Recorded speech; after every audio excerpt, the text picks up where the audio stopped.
Hey, what's going on YouTube? This is Sever7 and today we are checking out the Ferra Monster Urban Grip, and that's of course with the intention of finding out if this is a knife that's worth adding to your collection or your daily carry. Now this knife did come from the Lefty Pass-Around group and it will go back to them after I'm done with it. Now this is a knife I reviewed quite some time ago. I was still really new in my YouTube journey though, so I wanted to take a moment to revisit it. Excuse me. So, you know, first impressions, aesthetically, the knife is thin, elegant, you know, very symmetrical, you know, with a really nice carbon fiber inlay. So aesthetically, this checks a lot of boxes for me. We've got this inlaid carbon fiber. You can feel the transition, but that's only because they've lipped the titanium around, so that's intentional. But areas like right here where the titanium isn't lipped, that's a smooth transition. So they executed that very well.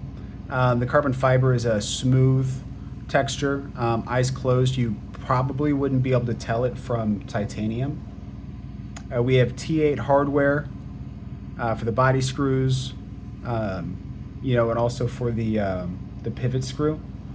We have a tiny little back spacer with no lanyard hole, and we have a titanium milled moderate medium carry pocket clip. Ergos, this is a very neutral handle minus the single finger choil, right? So, you know, I mean, this is going to be a nice, easy carry.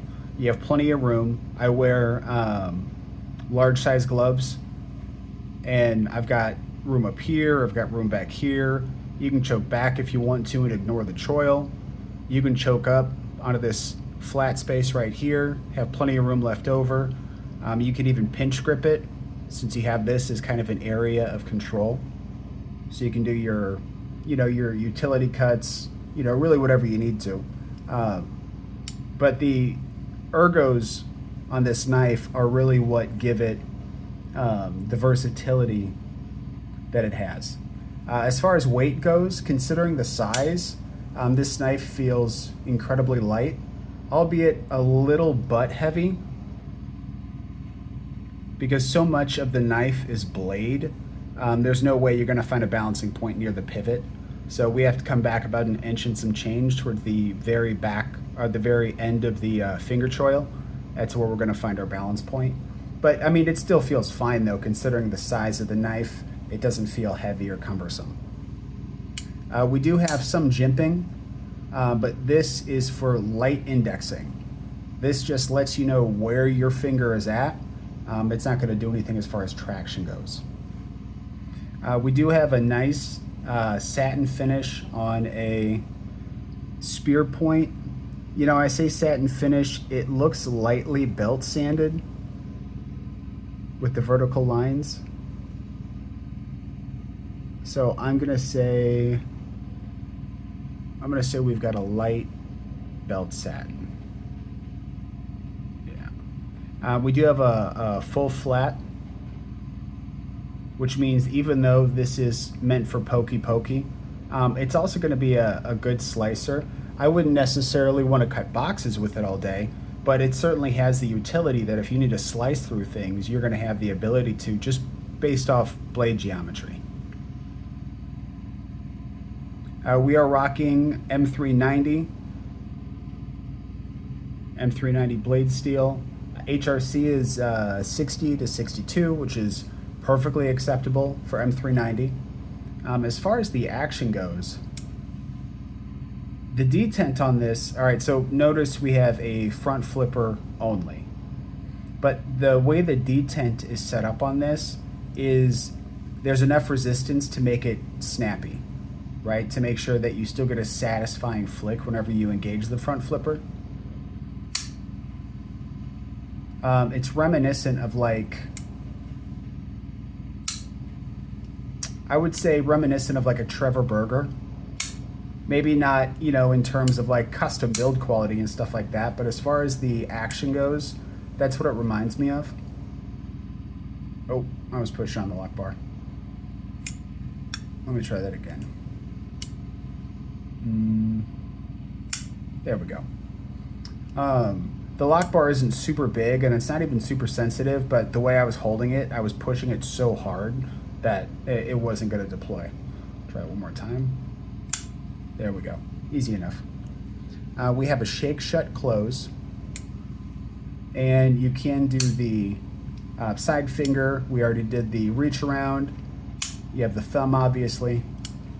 And let's see if it's lefty friendly. As you guys already know, I don't do things lefty, so I don't have practice with this. Like lefty can do things right and left-handed. When it comes to knives, I'm not that guy. Despite that, I could still get a thumb flip, a side finger. All right, this one's gonna be a little bit harder.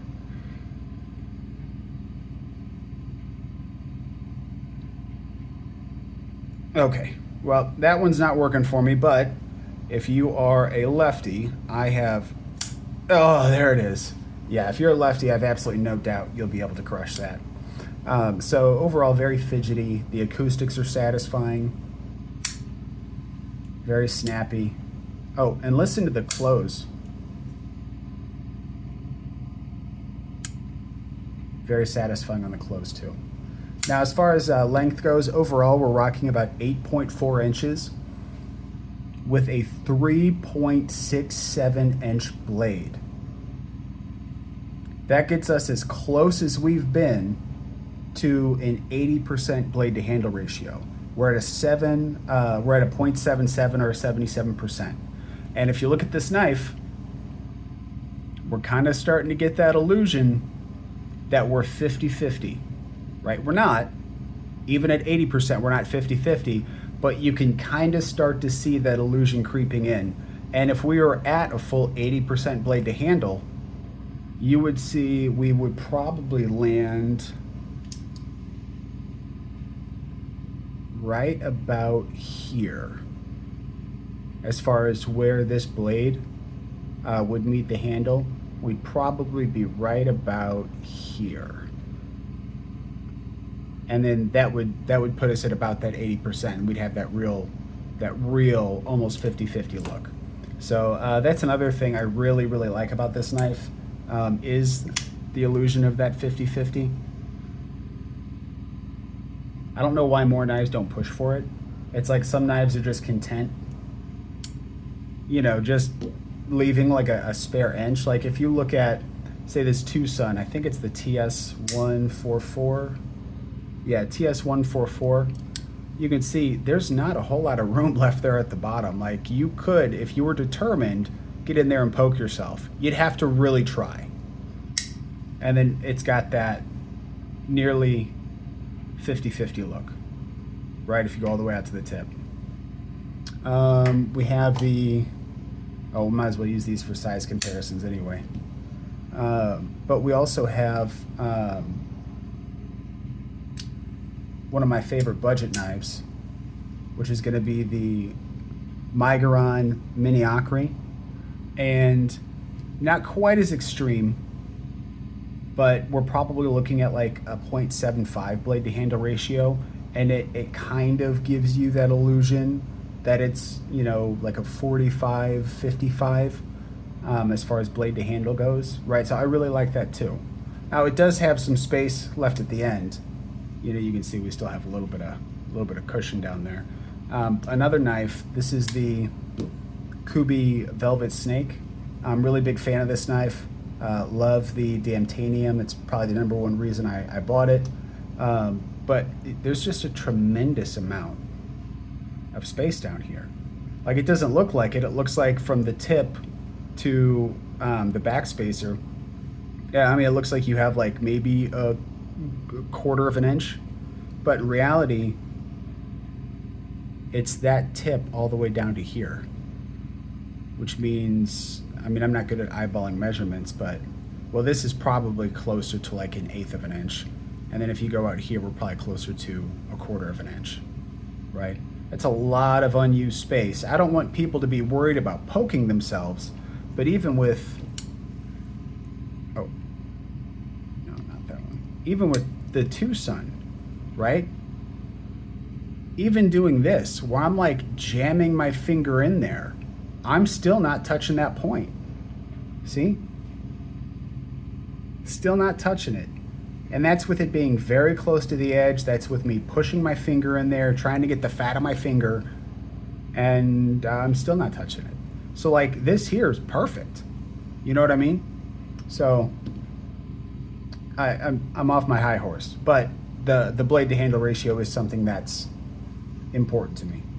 And to do a more common knife, we will go ahead and bust out the Kubi Verajero, which is going to be, looks like about 1/2 inch shorter than the Urban Grip.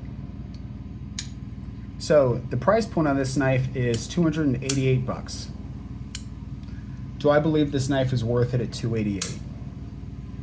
I would prefer to see this knife, like I would be overjoyed to see this knife coming in at like 250, 255. At that point, I would say it's like a no-brainer. I do feel like 288 is, it's not far off, right? It's not. But competition gets a lot stiffer whenever you start creeping up around that $300 price point. Now, luckily, this has discount codes. I don't have one, not yet. I will, just not yet.